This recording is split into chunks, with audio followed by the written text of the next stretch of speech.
السلام عليكم أصدقائي. اليوم رح نسوي بيتزا بالخضار على طريقتي. هون بدنا معلقة سكر ومعلقة خميرة فورية ورشة ملح.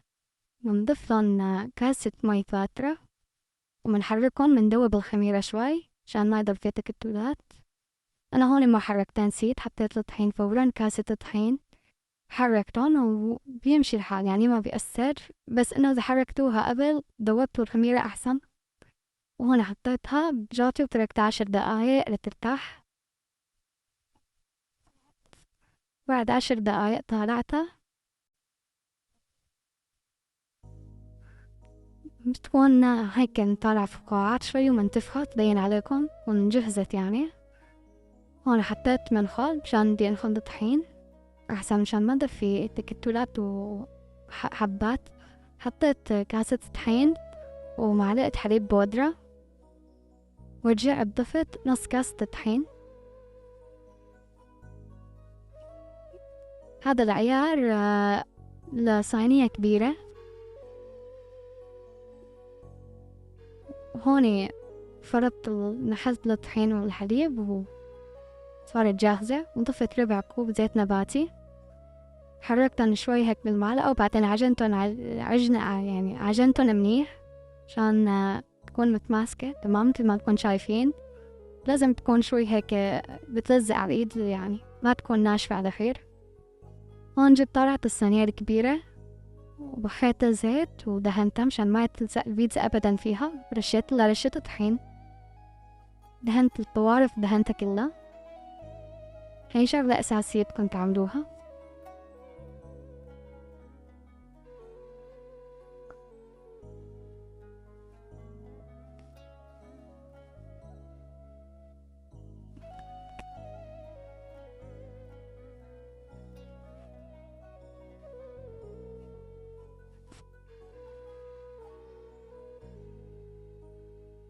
بعد هون بدعك العجينة شوي وبنده بالصينية، بنده كلياتها لحتى إنه سماكتها كتير بتصير حلوة يعني.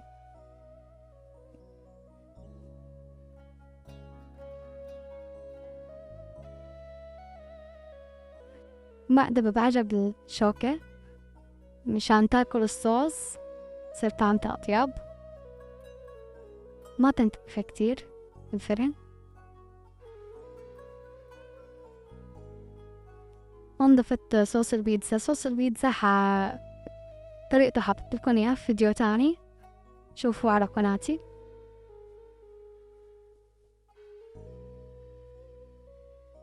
كمان كتير طيب وكتير سهل وسريع، مكوناته بسيطة جدا. ضفت هون أنا فطر وبندوريا وجزر، انتو شو عندكن؟ فيكن تضيفوا زيتون، فلفلة، ذرة، أي شي بينوجد حطوه، يعني بتطلع كتير طيبة. وأنا حطيتها بالفرن، كنت محمية الفرن أنا قبل ب10 دقايق، وحطيتها على حرارة 180 لمدة ربع ساعة. طالعتها دهنت حطيت بالصينية جبنة، بعدها رجعتها على الفرن.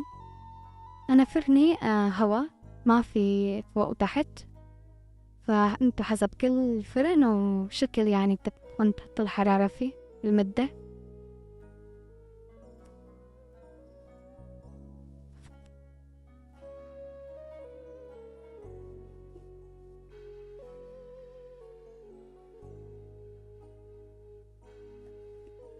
شوفوا على هالجمال، المنظر شي بشهي وسريعة، ما بتاخد معكن وقت أبدا.